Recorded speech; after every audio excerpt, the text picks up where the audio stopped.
ಮಾಲಿಕೆ 2 ಪುಸ್ತಕ ಪರಿಚಯ 40 ತಿಂಗಳ ವಿಶೇಷ ಕಾಡು ಆಧಾರಿತ ಕಾದಂಬರಿ. ಪುಸ್ತಕದ ಹೆಸರು ಮಿಂಚುಳ್ಳಿ, ಕನ್ನಡ ನಾಡಿನ ಹಕ್ಕಿಗಳು ಭಾಗ 1. ಲೇಖಕರು ಪೂರ್ಣಚಂದ್ರ ತೇಜಸ್ವಿ. ಅಭಿಪ್ರಾಯ ದೇವಿ ಶ್ರೀಪ್ರಸಾದ್. ಓದುತ್ತಿರುವವರು ದೀಪು ಸುರೇಂದ್ರನಾಥ್. ತೇಜಸ್ವಿಯವರಿಗೆ ಪ್ರಕೃತಿ, ಕಾಡು, ಪ್ರಾಣಿ ಪಕ್ಷಿಗಳೆಂದರೆ ಬಲು ಪ್ರೀತಿ, ಆಸಕ್ತಿ ಹೆಚ್ಚು. ಚಿಕ್ಕಂದಿನಿಂದಲೂ ಅವರಿದ್ದ ಪರಿಸರದ ಸುತ್ತಮುತ್ತವಿದ್ದ ಪಕ್ಷಿಗಳ ವೀಕ್ಷಣೆ ಅವರಿಗೆ ಇಷ್ಟದ ಕೆಲಸಗಳಲ್ಲಿ ಒಂದು. ಪಕ್ಷಿ ವೀಕ್ಷಣೆ ಮಾಡುತ್ತಾ ಅವುಗಳ ಬಗ್ಗೆ ಹೆಚ್ಚು ಅಧ್ಯಯನ ಮಾಡುವುದರಲ್ಲಿ ನಿಪುಣರು. ಮಾನವನೊಂದಿಗೆ ಪಕ್ಷಿಗಳು, ಪಕ್ಷಿಗಳೊಂದಿಗೆ ಮಾನವನನ್ನು ಪರಿಚಯಿಸುವ ಕಲೆ ನಮ್ಮ ತೇಜಸ್ವಿಯವರಿಗೆ ಮಾತ್ರವೇ ಉಂಟು. ಪಕ್ಷಿಗಳ ಅಧ್ಯಯನವೆಂದ ಮಾತ್ರಕ್ಕೆ ಬರೀ ಹಕ್ಕಿಗಳ ವಿಷಯಗಳು ಮಾತ್ರವಲ್ಲ, ಇವರೊಂದಿಗೆ ನೆರವಾಗಿರುವ ಕೆಲಸ ಕಾರ್ಯಗಳ ಬಗ್ಗೆಯೂ ಹಾಸ್ಯಭರಿತವಾಗಿ ಹೇಳುವ ಪರಿ ಇವರಿಗೆ ಮಾತ್ರ ಕರಗತ. ಹಕ್ಕಿಗಳನ್ನು ಗಮನಿಸುವುದು, ಫೋಟೋ ತೆಗೆಯುವುದು ಇವೆಲ್ಲ ಅಷ್ಟು ಸುಲಭದ ಕೆಲಸವಲ್ಲವೆಂದು ಇಂತಹ ಪುಸ್ತಕಗಳನ್ನು ಓದಿದಾಗ ತಿಳಿಯುತ್ತದೆ. ಕೆಲವರಿಗೆ ಕಥೆ, ಆತ್ಮಕಥೆ, ನಾಟಕ, ಪ್ರಬಂಧಗಳು, ಕಾದಂಬರಿಯನ್ನು ಓದುವುದೇ ಪ್ರಿಯವಾಗಿರುತ್ತದೆ. ಪ್ರಾಣಿ ಪಕ್ಷಿಗಳ ಬಗ್ಗೆ, ಕಾಡುಗಳ ಬಗೆಗೆ ಇರುವ ಪುಸ್ತಕಗಳನ್ನು ಓದುವುದರಲ್ಲಿ ಅಂತಹದ್ದೇನೂ ಉತ್ಸಾಹವಿರುವುದಿಲ್ಲ. ಆದರೆ ನಮ್ಮ ತೇಜಸ್ವಿಯವರ ಶೈಲಿಯೇ ಬೇರೆ. ಅವರ ಯಾವುದೇ ಪುಸ್ತಕಗಳಾಗಿರಲಿ ಯಾರು ಬೇಕಾದರೂ ಸುಲಭವಾಗಿ ಇಷ್ಟಪಟ್ಟು ಓದಬಹುದು, ಓದುತ್ತಲೂ ಇದ್ದಾರೆ.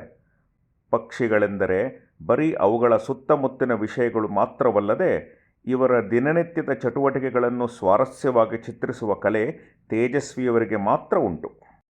ಆದ್ದರಿಂದಲೇ ದಿನೇ ದಿನಕ್ಕೆ ಅವರ ಅಭಿಮಾನಿಗಳ ಸಂಖ್ಯೆ ಹೆಚ್ಚುತ್ತಲೇ ಇರುವುದು. ನಾನು ಪುಸ್ತಕದಂಗಡಿಗೆ ಹೋದರೆ ಕನಿಷ್ಠ ಪಕ್ಷ ಒಂದು ಪುಸ್ತಕವಾದರೂ ತೇಜಸ್ವಿಯವರ ಪುಸ್ತಕವಿರಲೇಬೇಕು. ಆಗಲೇ ನನಗೆ ಪುಸ್ತಕ ಕೊಂಡ ಸಮಾಧಾನವಾಗುವುದು. ಅಂತೆಯೇ ಮಿಂಚುಳ್ಳಿ ಕೈಗೆ ತೆಗೆದು ಒಳಗೆ ತಿರುವಿದಾಗ ಮಾರ, ಪ್ಯಾರನೆಂಬ ನಾಮಗಳು ಗೋಚರವಾಗಿದ್ದೇ ತಡ ಈ ಪುಸ್ತಕವನ್ನು ಬಿಲ್ ಮಾಡಿಸಿದೆ. ನನ್ನ ಅನಿಸಿಕೆಯಂತೆಯೇ ಅದ್ಭುತ ಮತ್ತು ಸೊಗಸಾದ ಪುಸ್ತಕವಿದು, ಇದರಲ್ಲಿ ಎರಡು ಮಾತಿಲ್ಲ. ಮಿಂಚುಳ್ಳಿಯನ್ನು ತುಂಬ ಉತ್ಸಾಹದಿಂದ ಓದಲು ಕುಳಿತೆ. ನನ್ನ ನಿರೀಕ್ಷೆಯನ್ನೇ ದ್ವಿಗುಣಗೊಳಿಸಿತು. ಮತ್ತೊಂದು ಕರವಾಲೋ, ಪರಿಸರದ ಕಥೆಗಳು, ಮಾಯಾಲೋಕದ ಮುಂದುವರಿದ ಭಾಗದಂತಿತ್ತು. ಮಾರ, ಪ್ಯಾರ, ಕಿವಿ ಪಾತ್ರಗಳನ್ನು ಕಂಡು ಅತ್ಯಾನಂದವಾಯಿತು. ಪ್ರಪಂಚದಲ್ಲಿ ಮಿಂಚುಳ್ಳಿಗಳು 84 ಬಗೆಗಳಿವೆಯಂತೆ. ನಮ್ಮ ಭಾರತ ಮತ್ತು ಮಧ್ಯ ಏಷ್ಯಾದಲ್ಲಿ 64 ಬಗೆಗಳಿದ್ದರೆ ಆಫ್ರಿಕಾದಲ್ಲಿ 15 ಬಗೆಗಳಿವೆ.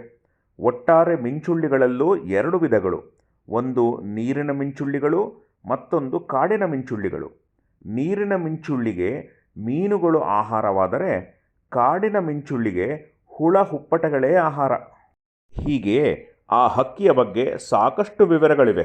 ಅವುಗಳ ಆಹಾರ ಪದ್ಧತಿ, ಮೊಟ್ಟೆಯ ಆಕಾರ, ಹಾರುವ ವಿಧ, ನಡೆದಾಡುವ ರೀತಿ, ಅವುಗಳ ಬಣ್ಣ, ಗೂಡು, ಪಾದ, ಕೊಕ್ಕಿನ ಆಕಾರ ಮತ್ತು ಅವುಗಳ ಆಹಾರಾನ್ವೇಷಣೆ ಕ್ರಮ ಇವೆಲ್ಲವನ್ನು ಅದ್ಭುತವಾಗಿ ಚಿತ್ರಿಸಿದ್ದಾರೆ. ತೇಜಸ್ವಿಯವರು ಪಕ್ಷಿಗಳ ಫೋಟೋ ತೆಗೆಯುವ ರೀತಿ, ಅಲ್ಲಿ ನಡೆಯುವ ಪ್ರಸಂಗಗಳ ಬಗ್ಗೆಯೂ ಸಂಕ್ಷಿಪ್ತವಾಗಿ ವಿವರಿಸಿದ್ದಾರೆ. ಮಾರ ಮತ್ತು ತೇಜಸ್ವಿಯವರು ಸೇರಿ ಹಲವು ಉಪಾಯಗಳನ್ನು ಮಾಡಿ ಹಿಡಿಯುತ್ತಿದ್ದ ಫೋಟೋಗಳು ಅದ್ಭುತವಾಗಿವೆ. ಅವರೆಷ್ಟು ಪಕ್ಷಿಗಳ ಪ್ರೇಮಿಯಾಗಿದ್ದರೆಂದರೆ ಅವರೇ ಒಂದು ಸಣ್ಣ ಕೆರೆಯನ್ನೂ ನಿರ್ಮಿಸುತ್ತಾರೆ. ಅಲ್ಲಿ ಕಾಲಕ್ರಮೇಣ ಕಪ್ಪೆಗಳು, ಮೀನು, ಹಕ್ಕಿಗಳು ಬರಲು ಆರಂಭಿಸುತ್ತವೆ. ಕೆಲ ಮೀನುಗಳನ್ನು ಕೊಂಡು ತಂದು ಬಿಟ್ಟು ಒಳ್ಳೆ ಪೀಕಲಾಟಕ್ಕೂ ಸಿಲುಕಿದ್ದಾರೆ.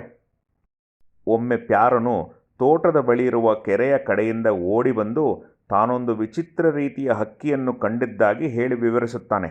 ಇದನ್ನು ವೀಕ್ಷಿಸಲೆಂದೇ ಇವರು ಅವನೊಡನೆ ಹೊರಟು ನೋಡಿದಾಗ ಅದು ಮಿಂಚುಳ್ಳಿ ಎಂದು ತಿಳಿದು ಬರುತ್ತದೆ.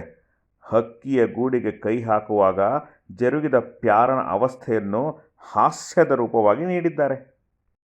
ಮಿಂಚುಳ್ಳಿ ಅಂದರೆ ಕಿಂಗ್ಫಿಷರ್, ಬಿಳಿಯ ಎದೆಯ ಕಾಡಿನ ಮಿಂಚುಳ್ಳಿ ಅಂದರೆ ವೈಟ್ ಬ್ರೆಸ್ಟೆಡ್ ಕಿಂಗ್ಫಿಷರ್, ನೀಲಿಯ ಕಿರು ಮಿಂಚುಳ್ಳಿ ಅಂದರೆ ಸ್ಮಾಲ್ ಬ್ಲೂ ಕಿಂಗ್ಫಿಷರ್, ಕಂದು ತಲೆಯ ದೈತ್ಯ ಮಿಂಚುಳ್ಳಿ ಅಂದರೆ ಬ್ರೌನ್ ಹೆಡೆಡ್ ಕಿಂಗ್ಫಿಷರ್, ಬಿಳಿಯ ಮಿಂಚುಳ್ಳಿ ಅಂದರೆ ಪೈಡ್ ಕಿಂಗ್ಫಿಷರ್, ದಾಸಮಂಗಟ್ಟೆ ಹಕ್ಕಿ ಅಂದರೆ ಗ್ರೇಟ್ ಪೈಡ್ ಹಾರ್ನ್ಬಿಲ್, ಹಸಿರು ಜೇನುಕುಟುರ ಅಂದರೆ ಗ್ರೀನ್ ಬೀ ಈಟರ್.